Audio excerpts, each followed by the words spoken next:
How was your day today? Hello, we are Why I Wonder. And welcome to our podcast series that always begins with the question, why? Based on the first principle thinking approach, we aim to offer you diverse perspectives on various life issues and help you truly embrace a vibrant spirit. Many people dream of having a peaceful sleep every single day. Sleep, too, is a form of liberation. When you sleep, you are not sad, not angry, not troubled, not lonely. It is a time that God grants you. Don't forget this precious gift. But what if even in sleep, nightmares still crash over you? You want to sleep so badly, you long for a peaceful rest. For you, peaceful sleep means closing your eyes and sinking deep into a carefree trance, not a torrent of swirling thoughts, nor the crushing pressures that torment you. Even if you are lucky enough to drift off, those terrible pains still cling to you, seeping into your dreams. Dreams turn into nightmares, and eventually, even the act of sleeping to temporarily forget reality becomes impossible. You lie there, tossing and turning, you think, and then you cry, tears just fall. Suddenly, you feel wronged. Why must you endure such terrible things? You are simply an ordinary child who wants to live an ordinary life. Why must you carry so many dreadful burdens? Truly, you can't breathe anymore. Many days of insomnia make you feel truly awful, because there is a bidirectional relationship between insomnia and mental health. Depression patients often suffer from insomnia, and insomnia itself can cause or worsen symptoms of depression due to changes in the brain's serotonin neurotransmitters. Data provided by the Ho Chi Minh City Psychiatric Hospital shows that chronic insomnia often accompanies mental illnesses such as anxiety disorders and depression. For individuals with a history of insomnia, the risk of developing depression is 4 times higher than normal. Statistics also show that approximately 50 to 90% of those with depression experience frequent insomnia. Beyond insomnia, there's something even worse: early morning awakening. This means that along with insomnia, you always wake up earlier than usual for no reason. It is far more agonizing than you can imagine. This is also something I personally dread when I think about those 3 a.m. thoughts. At 3 or 4 in the morning, when everyone else is sound asleep, the thoughts that tormented you all night continue to circle. The space is too quiet then, and your mind becomes even more sensitive. Every rustle easily reaches your ears. Even a sliver of light flickering outside the window easily catches your eye. And in that moment, the places that hurt feel even more agonizing. After all, a peaceful night's sleep every day would surely be the best medicine, but it's so incredibly hard to achieve. More than once, many people have considered ending their lives during this period of sleepless tossing and turning. Thoughts related to suicide appear more frequently. Suicide occurs in 3 stages: suicidal ideation, suicide planning, and suicidal behavior. Typically, the period of suicidal ideation is the longest, and the number of people who experience this stage is the highest. Approximately 20% of the population contemplates death at least once in their lifetime. I cite this not for you to take thoughts of death lightly. In truth, everyone will eventually die, perhaps tomorrow, a week from now, a year, or 50 years, but we will all die.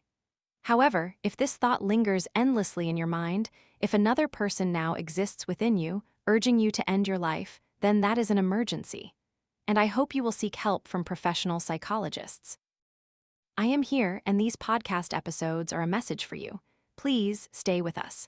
In the progression from suicide planning to suicidal behavior, there are many variables events that occur to prevent this behavior. The glint of a blade, the burn of alcohol, a noose that gives way mid-fall, or simply the smile of loved ones, these are all variables that prevent suicidal acts. And I hope that, why, I wonder, can be one of those variables. Please stay with us. We will sit by the sea together, walk together, listen to your favorite song. Silence is fine too, as long as I can still feel your breath and your warm heart. I know that before you made plans to harm yourself or take your own life, you sent us cries for help.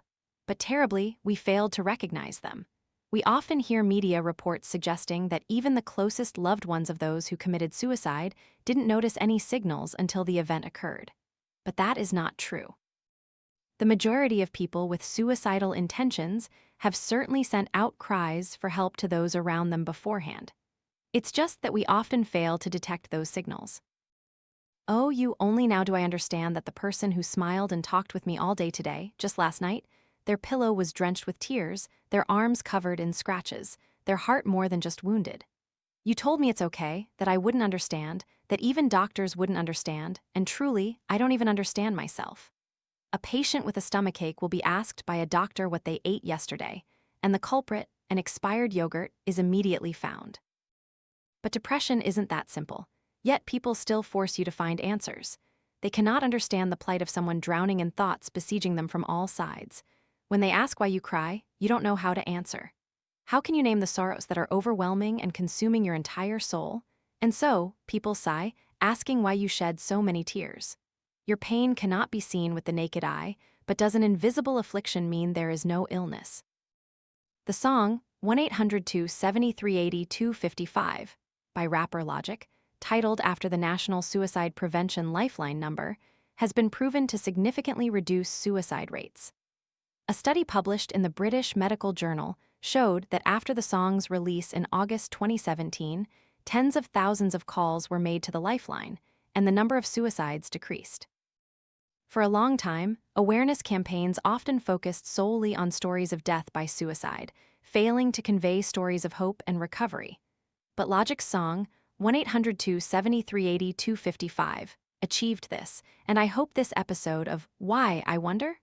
Can also contribute in some small, yet profoundly meaningful way. In Vietnam, we also have a number, 96-306-14414. This is tomorrow's hotline, supporting people with depression. Calls are accepted from 1:00 p.m. to 8:30 p.m. Wednesday to Sunday. Each call can last for about 30 minutes. I hope it can help you. This podcast does not begin with the question, why? Because truly I cannot find, nor can I understand, the reason for the pains within you. Seeking a reason now would likely be meaningless. Perhaps now we should focus on how to overcome this together. How should we do it? I don't know either, but I want to share a few thoughts with you. You will shatter and we will shatter too, but those will be fragments with rounded edges, unwilling to hurt anyone else.